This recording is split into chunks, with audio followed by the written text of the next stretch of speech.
सुख करता दुःख हरता वार्ता विघ्नाची हो वार्ता विघ्नाची नुरवी पुरवी प्रेम कृपा जयाची सर्वांगी सुंदर उटी शेंदुराची हो उटी शेंदुराची कंठी झळके माळ मुक्ता फळाची जय देव जय मंगलमूर्ती हो श्री मंगलमूर्ती दर्शन मात्रे मान कामना पूर्ती जय देव जय मंगलमूर्ती।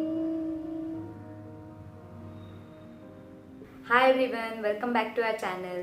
गणपति महालक्ष्मी डेकोरेशन की तैयारियां उत्सव चालू होने के 1 या 2 वीक पहले से ही चालू हो जाती है। लोकल मार्केट्स में तो मानो रौनक सी छा जाती है। पहले मार्केट में थर्माकोल के डेकोरेशन के बहुत सारे ऑप्शंस हुआ करते थे, लेकिन ये इको फ्रेंडली नहीं है। हमें डेकोरेशन ऐसा करना चाहिए जो दिखने में भी अच्छा लगे और जिससे पर्यावरण को भी कुछ हानि ना हो। सो आजकल इको फ्रेंडली डेकोरेशंस के भी बहुत सारी वैरायटीज मार्केट में अवेलेबल है, लेकिन खुद के हाथों से डेकोरेशन करने की बात ही कुछ और है। सो मैंने और मेरे परिवार ने मिलकर ये साल क्या डेकोरेशन किया है वो मैं आप सबके साथ शेयर करना चाहती हूँ। वीडियो अच्छा लगे तो प्लीज़ एक लाइक कर देना, प्लीज़ मेरे चैनल को सब्सक्राइब कर देना। So let's start the video.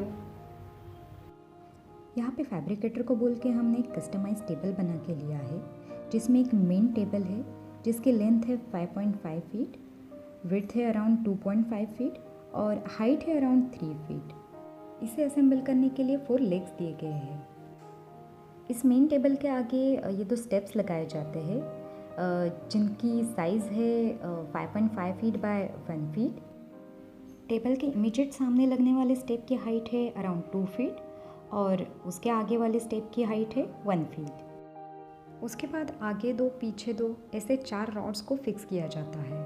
सो ये कुछ इस टाइप का दिखता है। फिर बारी आती है सबसे ऊपर वाले रॉड्स लगाने की। सो सबसे ऊपर वाले रॉड्स कर्टन्स डाल के ही फिक्स किए जाते हैं। सो यहाँ पे हमारी एक प्यारी सी नेबर है, उन्होंने हमारे डिज़ाइन के हिसाब से यहाँ पे कर्टन्स स्टिच करके दिए हैं। इसका क्लिप तो मेरे पास नहीं है, लेकिन इसको देख के आपको एक अंदाज़ा आ सकता है कि ये किस प्रकार स्टिच किया गया है। तो इस तरह से आप कोई भी आपके पसंद की डिज़ाइन सेलेक्ट करके इस तरह से स्टिच करवा के ले सकते हो। सो यहाँ पे कलर एंड फैब्रिक सिलेक्शन बहुत ही इम्पॉर्टेंट रोल प्ले करता है। यहाँ पे मैंने एक लाइट कलर और 2 डार्क कलर के शेड्स सेलेक्ट किए हैं। सो इस तरह से आप कोई भी लाइट एंड डार्क कलर का कॉम्बिनेशन कर सकते हैं। फिर बारी आती है सबसे ऊपर वाले कर्टन को फिक्स करने की। सो यहाँ पे इस कर्टन को ऊपर के 4 रॉड के साथ मैन्युअली स्टिच किया गया है और उसके बैक साइड के सेंटर में एक छोटा सा स्टोन बांध के एक धागे की सहायता से सीलिंग में लगे हुए हुक के साथ टाई किया है। अगेन ये कस्टमाइज्ड करके स्टिच करके लिया है। आप इस प्रकार कोई भी हैंगिंग डिज़ाइन सेलेक्ट कर सकते हो। सो नीचे से ये कुछ इस प्रकार का दिखता है।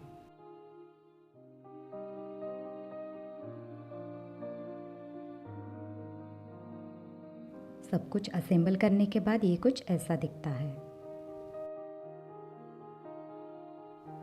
यहाँ पे मेन टेबल और सामने वाले स्टेप्स को एक साथ कवर करने के लिए एक रग का इस्तेमाल किया है। आप कोई भी डेकोरेटिव क्लॉथ या फिर बेडशीट का यूज़ भी यहाँ पे कर सकते हो।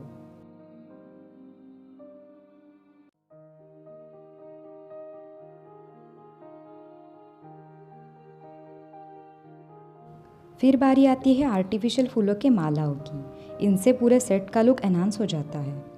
आप ओरिजिनल फूलों का भी यहाँ पे यूज़ कर सकते हो, लेकिन वो 1 या 2 दिन में सूख जाते हैं, इसलिए आर्टिफिशियल फूलों से ही काम चलाना पड़ता है।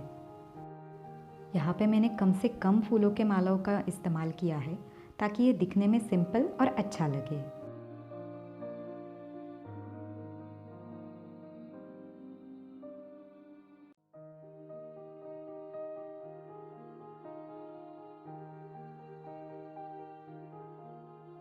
फिर बारी आती है लाइट्स की। इस प्रकार सिंपल से लाइटिंग करके आप सेट को एक अच्छा लुक दे सकते हो। सो यहाँ पे कर्टन्स के ऊपर फूलों की मालाएं और लाइट्स, इनकी लेयरिंग की गई है। सो लेयरिंग करते समय बैकग्राउंड की डिज़ाइन भी अच्छे से विजिबल हो, इसका ध्यान रखना चाहिए।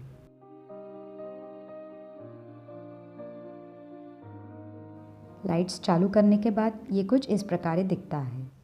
सो ये है डेकोरेशन का फाइनल लुक।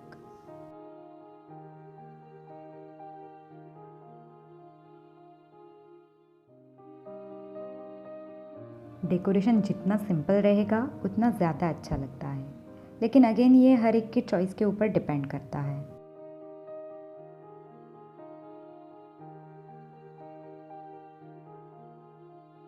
डेकोरेशन चाहे जैसे भी हो, असली रौनक तो भगवान को विराजमान करने के बाद ही आती है।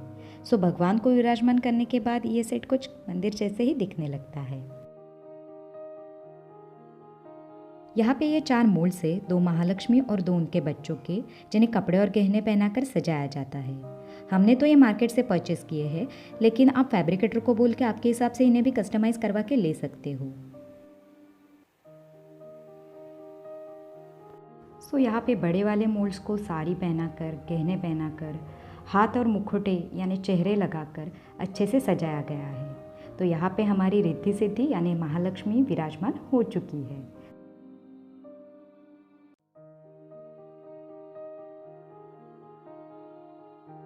फिर बारी आती है हम सब के फेवरेट गणपति बाप्पा की।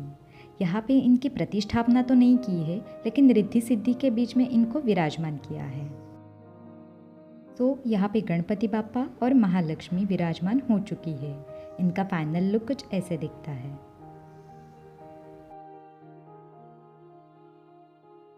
महालक्ष्मी की तरह ही यहाँ पे 2 छोटे वाले मोल्ड्स है, उनको कपड़े, गहने, हाथ और मुखौटे पहनाकर सजाकर यहाँ पे विराजमान किया है।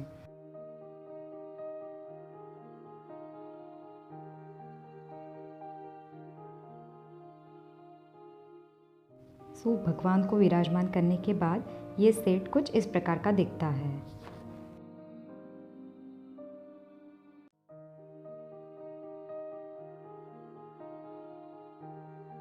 फिर बारी आती है दिए सजाने की। पहले स्टेप पे 2 दिए रखे हैं, जिनके साइड से राउंड में 2 लेयर लगा के सजाई हुई मालाएं इनकी शोभा बढ़ा देती है। सो इस तरह से दिए सजाने के लिए भी आप आर्टिफिशियल फूलों के मालाओं का इस्तेमाल कर सकते हो। वो दियों के बीच में कुछ स्वीट्स एंड फ्रूट्स रखे हैं। फ्रूट्स ज़्यादा लगने के लिए आप आर्टिफिशियल फ्रूट्स का भी इस्तेमाल कर सकते हो। अगेन 2 मालाओं को स्वीट्स एंड फ्रूट्स के साइड में सजाकर एक सिंपल सा लुक दिया है। पहले स्टेप पे 5 प्रकार के अनाज रखे जाते हैं। उनको ग्लास बाउल में रखकर एक चमकीले निटेड कपड़े से जिग जैग में रैप किया है, जिससे उन्हें एक रॉयल लुक आया है। यहाँ पे सामने रखी हुई दिए की लाइटिंग इनकी शोभा और भी बढ़ा देती है। सो फाइनली ये कुछ ऐसा दिखता है।